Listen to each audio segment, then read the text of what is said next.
Movement of company to a new financial year, मतलब जब हम एक ईयर से दूसरे ईयर में मूव करते हैं। कहते हैं कई बार क्या होता है कि जो यूजर्स होते हैं, जो कंपनी को क्रिएट करते हैं, वो एक साल के लिए करते हैं, लेकिन कई बार क्या होता है वो इसको एक्सटेंड कर देते हैं 2 या 3 सालों के लिए। तो वहाँ पे क्या करना पड़ता है, मूवमेंट करना पड़ता है एक नए फाइनेंशियल ईयर में पुराने से। तो क्या क्या स्टेप्स फॉलो करेंगे हम, एक नई कंपनी को क्रिएट करेंगे नए साल के लिए, मतलब एक्सटेंशन देंगे हम अकाउंटिंग पीरियड का अगले साल के लिए। तो इसके लिए क्या स्टेप्स होंगी, सबसे पहले हम फंक्शन की दबाएंगे F2, फिर हम पीरियड को चेंज करेंगे, रिप्लेस करेंगे हम प्रीवियस ईयर को, इंसर्ट करेंगे नया फाइनेंशियल ईयर एंड एंटर दबा देंगे। नेक्स्ट टॉपिक है हमारे पास स्प्लिटिंग कंपनी डाटा। कई बार क्या हो जाता है कि कंपनी के पास बहुत सारा डाटा क्रिएट हो जाता है और ना उस डाटा को हैंडल करना मुश्किल हो जाता है, फाइल्स करप्ट हो जाती हैं। तो उस केस में कंपनी क्या करती है, अपने डाटा को स्प्लिट कर देती है। स्प्लिटिंग का मतलब होता है वो प्रोसेस जिसके द्वारा जो एक कंपनी होती है वो अपने फाइनेंशियल डाटा को 2 या 2 से अधिक कंपनीज में, मतलब 2 या 2 से अधिक फाइल्स में बांट देती हैं टैली सॉफ्टवेयर के अंदर। तो ये जो ऑप्शन होता है ये यूज़ किया जाता है डाटा को स्प्लिट करने में 2 या 2 से अधिक पार्ट्स में। अगर कहता है कि कोई सिंगल कंपनी है, ठीक है, 2 या 2 से अधिक फाइनेंशियल ईयर में वो अपने डाटा को बांट देगी, तो उसे ही हम क्या कह देंगे, स्प्लिट कर देंगे। स्प्लिट में मतलब आप भाई कितने भी टाइम के लिए बांट सकते हो, भाई 10 दिन में, 20 दिन, 15 दिन, महीने, 2 महीने, 3 महीने, 6 महीने, 1 साल, इस टाइप से। स्टेप्स क्या होंगे, स्टेप्स यही हैं कि आप सबसे पहले Alt+Y दबाओगे, ठीक है, गेटवे ऑफ टैली में। तो आपको स्प्लिट कंपनी डाटा की स्क्रीन दिखेगी, वहाँ पे आप स्प्लिट कंपनी के ऊपर जैसे ही क्लिक करोगे तो 2 ऑप्शन आएंगे, वेरीफाई का और स्प्लिट डेट का। तो आपको वेरीफाई करके देख सकते हो कि भाई कोई एरर वगैरह तो नहीं है। फिर उसके बाद आप दोबारा से इसी स्क्रीन पर जाओगे और स्प्लिट डेट पर क्लिक करोगे। जैसे ही आप स्प्लिट डेट पर, मतलब आप किस तारीख से अपने डाटा को स्प्लिट करना चाहते हो, उस पर क्लिक करोगे। तो जैसे ही आप स्प्लिट, देखो यहाँ पे आपने डाला स्प्लिट फ्रॉम, मतलब आप किस तारीख से अपने डाटा को स्प्लिट करना चाहते हो, और फिर एंटर दबा दोगे, वहाँ से स्प्लिट हो जाएगी। तो वहाँ से ऑप्शन आएगा यस या नो का, आप यस दबाओगे। जैसे ही स्प्लिट होगा तो देखो यहाँ पे 3 पार्ट हो जाएंगे इसके। पहला तो जो ओरिजिनल कंपनी है, मतलब पूरी की पूरी साल के लिए। दूसरा होगा कहाँ से आपने स्प्लिट किया था वो वाला, और दूसरा पार्ट जहाँ से आपने मतलब बीच से काटा था ना 1 अक्टूबर से, तो 1 अक्टूबर के बाद का अलग दिखाएगा और उससे पहले का अलग दिखाएगा। तो ये हमारा स्प्लिट के बाद का परफॉर्मा रहेगा, ठीक है।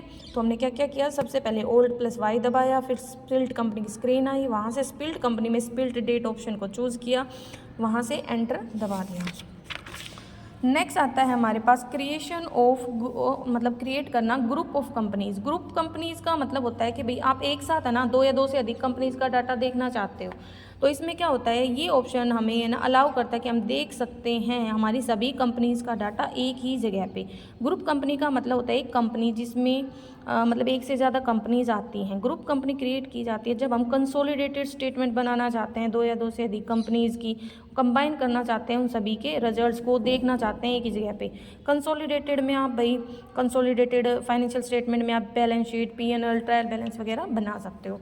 अब बात आती है इसकी स्टेप्स। तो सबसे पहले वही है, कंपनी पे जाओगे, वहाँ पे क्रिएट ऑप्शन, फिर उसमें ग्रुप कंपनी को सिलेक्ट करोगे, फिर जो भी कंपनी जिन्हें आप ग्रुप करना चाहते हो उसको सिलेक्ट करोगे। तो सबसे पहले हमने दबाया Alt+F3, तो हमारे पास ग्रुप कंपनी की स्क्रीन आई, उसमें हम सेलेक्ट करेंगे क्रिएट ग्रुप कंपनी, ठीक है। और उसके बाद जो फर्स्ट ऑफ ऑल हम जो भी रिलेवेंट इन्फॉर्मेशन है कंपनी की वो फिल करेंगे, जैसे कंपनी का नाम वगैरह, मेलिंग नेम, एड्रेस वगैरह, ये सब। उसके बाद रिलेवेंट इन्फॉर्मेशन हमने डाल दी। उसके बाद हम उन कंपनीज़ को सिलेक्ट करेंगे जिनको हम ग्रुप करना चाहते हैं और एंटर दबा देंगे, ठीक है। तो ये जो भी कंपनी हम ग्रुप करना चाहते थे वो हमने सिलेक्ट कर लिया। नेक्स्ट आता है एक्सपोर्ट डाटा। एक्सपोर्ट का मतलब होता है भेजना, मतलब आप अपने टेलीवार से, अपने टेली से उस डाटा को कहीं और भेजना चाहते हो, मतलब taking company data like transactions, reports वगैरह, मास्टर्स वगैरह टेली में से कहीं और, मतलब किसी अदर फाइल में, किसी अदर कंपनी में। तो इसका मतलब एक्सपोर्ट करना सेम डाटा को एक कंपनी के दूसरे में। स्टेप्स क्या होंगे, सबसे पहले Alt+E दबाएंगे, एक्सपोर्ट विंडो हमें दिखेंगी, उसमें हम सबसे पहले कॉन्फ़िगर करेंगे, फिर वही मास्टर ऑप्शन को सिलेक्ट करेंगे, फिर फॉर्मेट सेलेक्ट करेंगे कि मतलब जहाँ पे आप अपने डाटा को एक्सपोर्ट करना चाहते हो भाई किस फॉर्म में, XML, एक्सेल, JPG, ठीक है। तो इसके बाद आप क्या करोगे, सेंड कर दोगे उसको। तो इसमें देखो दिखा रखा है टाइप ऑफ मास्टर है लेजर, और फिर फाइल का फॉर्मेट कौन सा है, ठीक है। फिर है इंपोर्ट। इंपोर्ट का मतलब डाटा को मूव करना दूसरी एप्लीकेशन से हमारे टैली के अंदर, मतलब इंपोर्ट करना डाटा को, जो भी एक्सेल फाइल है, XMLS है, उनसे टैली में। तो ये फैसिलिटी दी जाती है टैली के द्वारा कि हम इंपोर्ट कर सकते हैं एक कंपनी के डाटा को दूसरी में, ठीक है, ओल्ड वर्जन से न्यू वर्जन में। तो स्टेप्स क्या होंगी, प्रेस करेंगे OLD+O, फिर वहाँ से मास्टर ऑप्शन को सिलेक्ट करेंगे, ठीक है, इंटर करेंगे रिक्वायर्ड पाथ, मतलब फाइल नेम वगैरह जहाँ से हम इंपोर्ट करना चाहते हैं, लाइक XMLS वगैरह।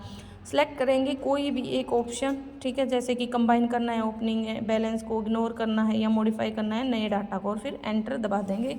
हमारे सामने ये ऑप्शंस अपीयर होंगे, ठीक है, कि फ़ाइल पाथ कहाँ से करना चाहते हो, इंपोर्टेड फाइल का नाम, और ये कहाँ पे आप करना चाहते हो उसको, ठीक है। तो ये हमारा था एक्सपोर्ट इंपोर्ट के बारे में।